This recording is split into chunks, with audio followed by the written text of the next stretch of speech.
all of you would be, um, maybe if you could stress a little more on the role of caregivers, on the role of the team that you in-house. How important is that? I know Angelika and Vinita have touched a little bit, but each of you can actually share a little more on um, the issues of burnout, the issues, their own psychological issues, the secondary trauma that they pick up. If you could stress a little more on it. Maybe we'll start with Angelika. Surely, it's like I completely agree that the staff or the caregivers, maybe the house mothers who are there with the children, because we deal in minors, so I'll talk about children. So the house mothers who are there with the children all throughout, the social workers who are dealing with their stories, the counselors, the psychologists, everybody. I think these stories or the kind of trauma that these children have been through, it would touch you as a human, I think. There is nobody who can just go unmoved when you hear their stories and what they've been through. So it would have an impact on you some way or the other. And anybody would face secondary trauma. Maybe not the first two stories, but by the time you reach the third child or the fourth child, it will start impacting you personally. So it is important not just for the staff to be trained to take care of the survivors or the children that they're dealing with, but it's equally important for the staff to be given enough training or for self-care. It is important for the staff to visit a counselor, to be able to express themselves what they are feeling as what you call a secondary trauma, and you're absolutely right, and to be able to vent out and express their feelings about the whole issue. So, and in different forms of how you can take care of yourself so that you don't get burnt out, because it is a possibility, and we've seen that within our staff. So we have different kind of, say, therapies, we have different kind of sessions, group discussions, everything that's possible so that the staff would feel that they are also heard and they won't feel burnt out. For the staff and children interaction, I would say that these are the people who are, you may say that they're the first people who these children are meeting once they're out of the brothel or the prostitution area, wherever they were. So they are the ones who will actually present the world outside for them. Because till now, what they've seen is somebody who they cannot trust, who's abusing them, somebody who's always been either verbally, emotionally, physically, sexually abusive to them. And this is a group of people that they'll actually see through their lens, they'll be able to see the world, which is different, where they can build trust, where they can build relationships. That's where they learn how to overcome things or to be able to deal with their daily life. And if that is not done right in a caregiving environment, that will again just make the dent even more deeper than it can be. So it is crucial that the staff or anybody taking care, we even go to the extent of sensitizing the doctors, the police, the lawyers, or whoever's getting in any kind of contact with the children to be sensitive enough how to deal with the children. Because at no point you want that trauma to be emphasized, so that trauma to be just brought in back, the shame and the guilt that they go through. We don't know, the staff actually becomes the lens for these children to see the outside world before they can actually be mainstreamed or before they can actually we do with the families. So if we feel that the family is safe, if the family is not involved by that, we create champions inside the family. A champion is a person who would be there to support the child, who knows where the child has been, who knows about the story or the trauma the child has been, and would be there to support and stand by. Because we've seen a lot of times that even when the child is reintegrated back into the family initially, even if they know the story, they will be there supporting. But in Indian culture, the extended family, the neighborhood, the society can be so intrusive. They can be so the influence is so strong that it is a possibility. There have been times where the families would start to kind of wither away their support for the survivor. So you have to have one person as a champion in the family who would stand by and support the child no matter what, and be able to just kind of bring the family together if there is any kind of influence. So all this, like I said, that staff care is equally important as much as it's important for staff caring for the children. Vinita, would you like to share your opinion?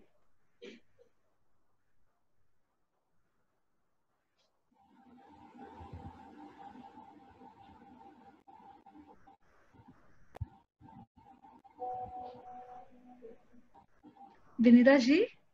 Yes. Yeah, I was asking, would you like to share your opinion on the role of staff?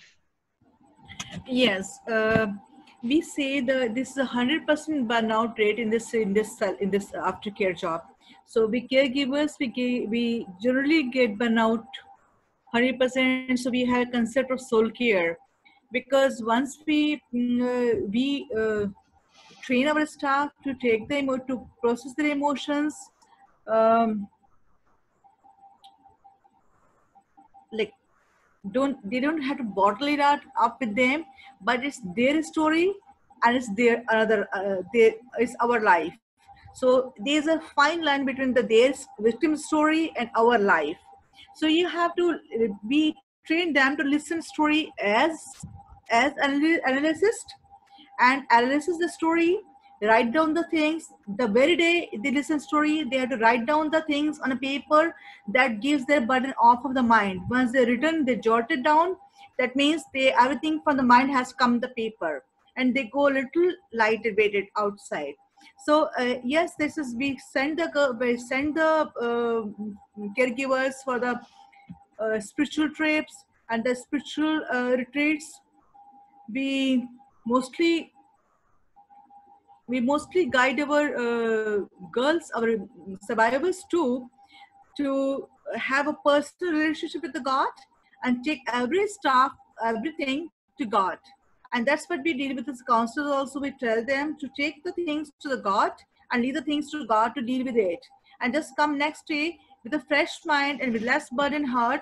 And it's very important to write down the counseling reports the same day they have heard from the victim, because sometimes I have come up the people have come up with this suggestion. Oh, I'll give in a weekends, I'll listen all the stories in 5 days, I'll do in a say week offs, and I'll submit in the next Monday. I said no, it's not happening. I know it will burn out yourself, because you will be processing this thing yourself. So yes, it's very true. uh, and this is also true, the continuing, these people say, practically say, they it's hard to continue this caregiving caregiving services after 10 years. 10 years is maximum potential period of a caregiver. Then it says, okay, I'm done, drained out, completely drained out, because you get emotionally touched up with the things, things trigger you back. Yes, things trigger you back, and act after 10 years you say, okay, not doing, I'm not in this business anymore, I want to do something more. Or not directly interaction with the survivors, but I might take some other department to take care of that, of this facility, but not interaction with the survivors as a counselor, as a house moms. I've seen my house moms, they are forgetting, they have the memory issues. They start up the memory issues. They get so pressed up.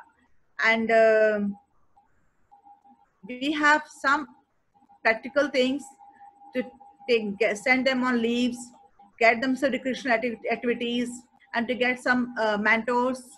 We have mentors ourselves. Like I have my mentor. I go to talk to my mentor. So we had designed mentor for everyone. That we have picked a mentor for everything. So even the caregivers need a mentor. So I think this will help them to come out with the burnout conditions. It's true. And 10 years is what I see. Look at me. In 10 years, I was in depression. In 10 years of service, I was in depression, because I had too much to process. I had too much insight bottled up. I'm single. Yeah. I'm raising my two kids single-handedly, and these stories of the girls becomes triggers. So everybody has in life their own taboos to deal with, and plus with these stories too. Yeah. Thank you for being very vulnerable and candid in that. Yeah, Supriya, what do you say about the role of staff or the team in the drop-in centers?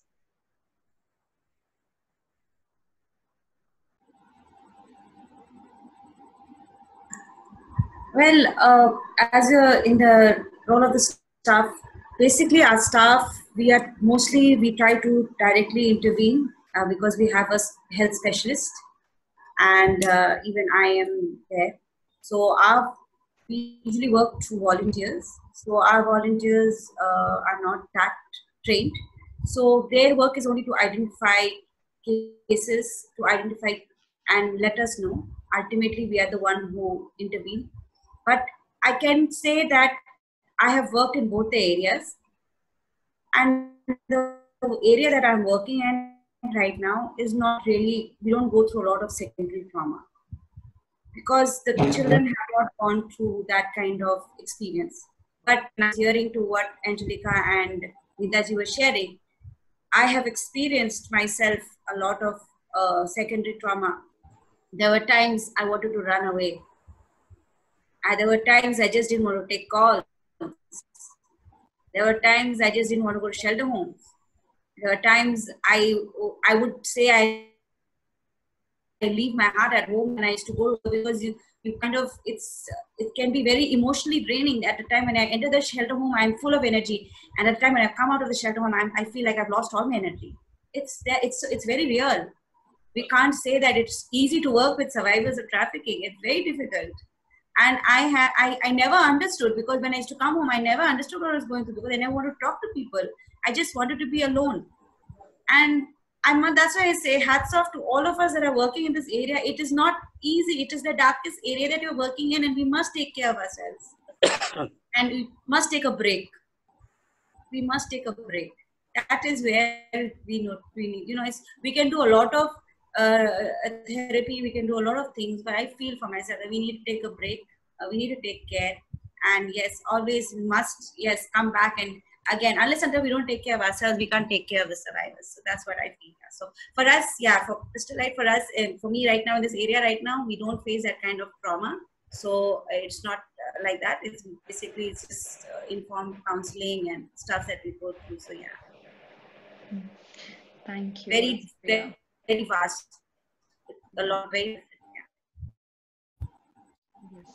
I think it's very important that we be very conscious and we relate to ourselves so that we pick up and we move forward.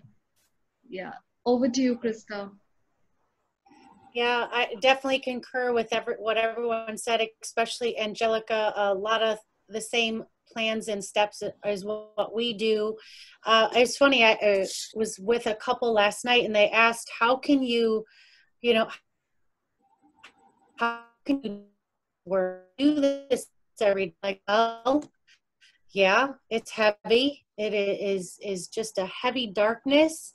But again, it's late and making a choice. Just like we teach them to make choices, we have to make a choice to, okay, leave this. This is not mine. But sometimes, again, our emotions don't obey that well and get in the way. But still making that choice, but then choosing to focus on what is happening, choosing to set my mind on what is beautiful, what is true, and what the beauty that I am seeing amidst the darkness. And definitely, I mean, trauma counselors that we utilize, there's not many that stick around because it is hard. I mean, that's what they do. They sit and listen to the heaviness all the time. So they have to go to someone and let that out and speak it out. And I really liked what Vinita said, I think, about writing it down. Another step of physically an action of, no, this is not mine. Leave this here.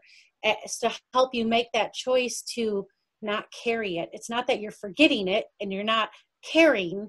It's that you don't have to hold it. You have to make those choices to again, like I said, focus on what is beautiful, what is good, what you can be thankful for, and not holding on to that. Because just as it is for trauma counselors, then for us, no matter what we're doing with them, we're going to hear some of that dark evil that is so hard to hear.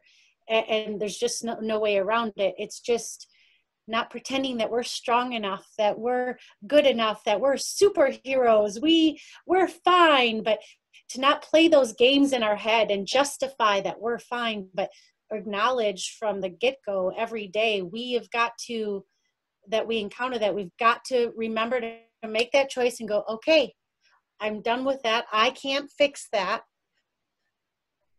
but I can do this and move on. You know, it's hard work, just like it is, as someone else said, referring to the survivors of them making those hard choices. It's just us making those hard choices. Again, one day at a time, that's all we got.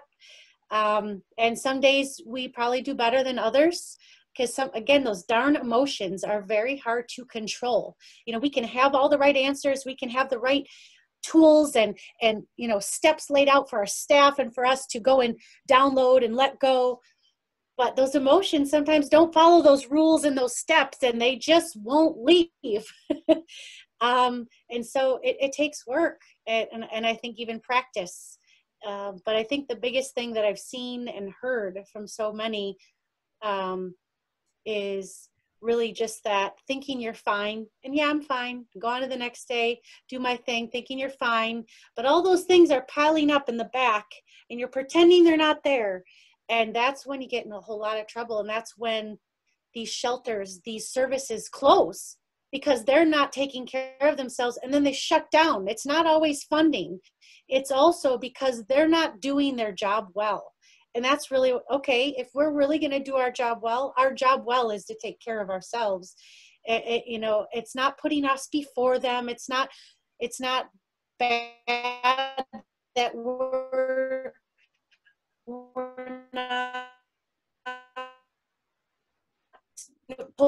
them. We want to, or we're not going to do our job well. We're going to fail. We're going to get into people. You know, those are big warning signs of, whoops, you weren't paying attention. You need to deal with this. And you know, and sometimes that happens. It's not that we are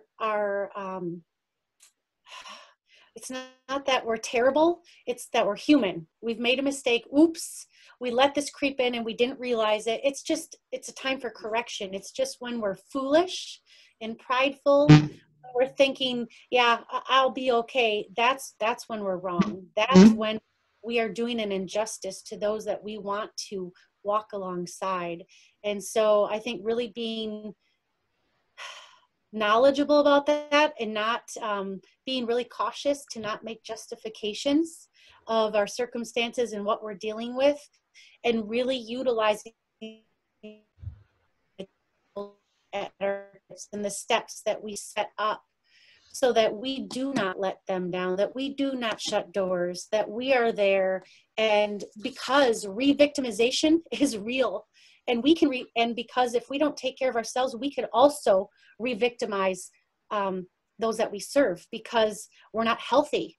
Just like I think Angelika went to, is, you know, training our staff before, you know, who gets to work with the victims, who gets to be around them, you know, who's allowed to have one-on-ones. They need to be trained, because we can have great intentions and still re-victimize them. That is a number one thing. We can have all the wonderful, great intentions, and without even knowing it, causing further harm to the victims. And we have to be really mindful of that, teaching and preparing people to be around survivors, and also reminding ourselves. So I love that I get to do those trainings and training our staff, because I remember when I first did it, and there was a long time till I did it again, and there was something I was telling them, and I went, oh yes. I forgot about that one, because you get so involved in what you're doing and your work and your task list, again, that we can just, especially if we're running the organizations or leading in a role,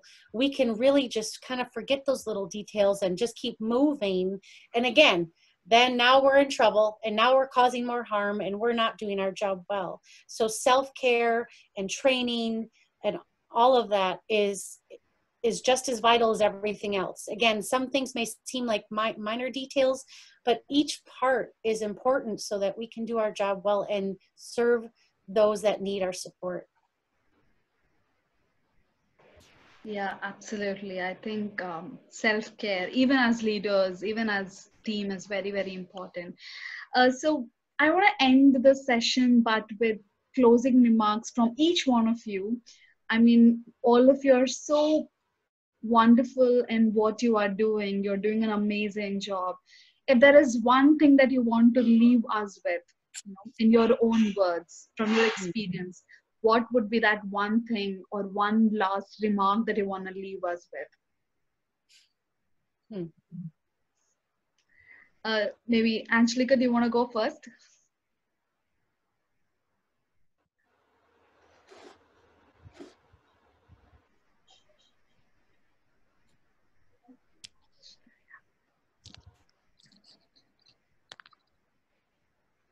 Do you want me to go first? Yes, sure. Am I audible? Yes, you are.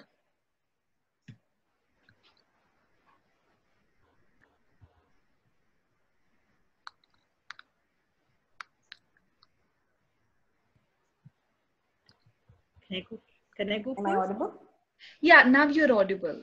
Go ahead.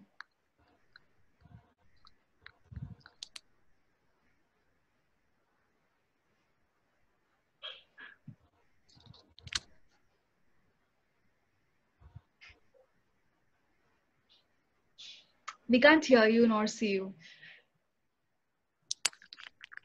Okay. I want to say nothing is less, nothing is small, even one life matters. So when we don't have a big structure, don't think about that. Take care of one life. This is important. Wow, amazing. Yeah, Angelika. Yeah, I think I lost connection there.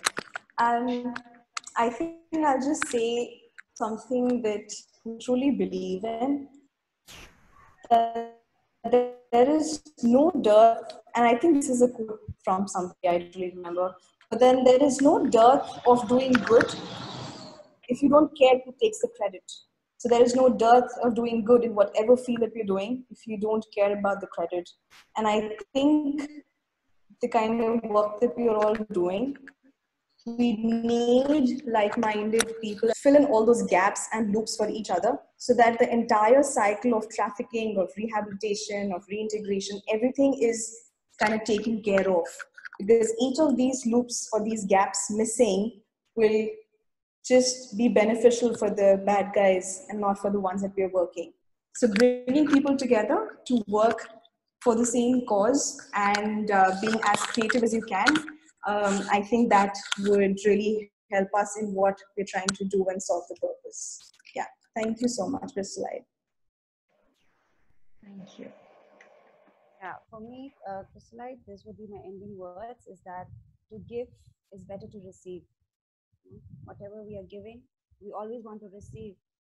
But when we give, it's better to give than to receive. So whatever we are giving, we may not be able to see it, but I know at the end of the day, we feel satisfied that we are doing something.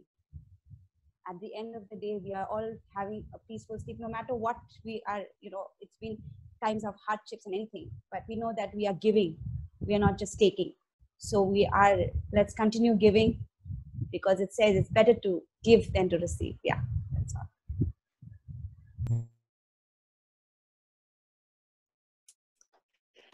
Well, one of my favorite things to remember, especially those that serve or volunteer, is we can never love them enough.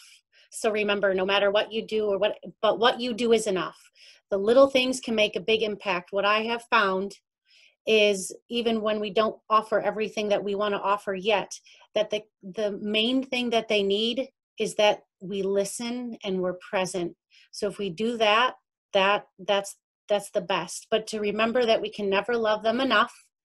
Again, it's on them. We are planting seeds, and that's it. And I also want to say to all of you, what an honor and how beautiful to hear from all of you. in India and the US, and yet we're all on the same page. I love and agree with everything you're saying, because again, we're all human and we all need the same thing, and we understand what we're doing, and how beautiful that we can come together and again learn from each other, sharpen one another, and encourage one another in what we're doing, and reach those that have been rejected and abandoned, and be